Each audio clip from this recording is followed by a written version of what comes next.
ton genou te fait mal, il fait des bruits bizarres, tu sens bien que ce ne sont pas des bruits de claquement d'articulation classique, comme quand on claque tes doigts, par exemple, tu ressens plutôt un crépitement.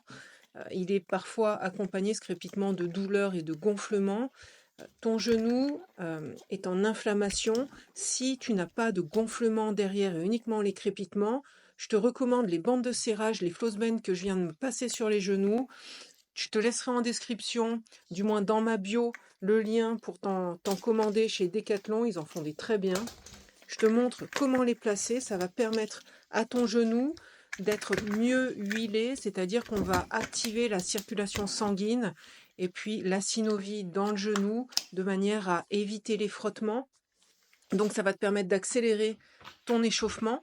Et puis donc place-les bien avant de commencer les exercices et je te conseille en règle générale, après de la mobilité articulaire, de venir faire des marches arrière. Donc commence dans l'angle de flexion qu'il est possible sans douleur, donc par des petits pas comme ici.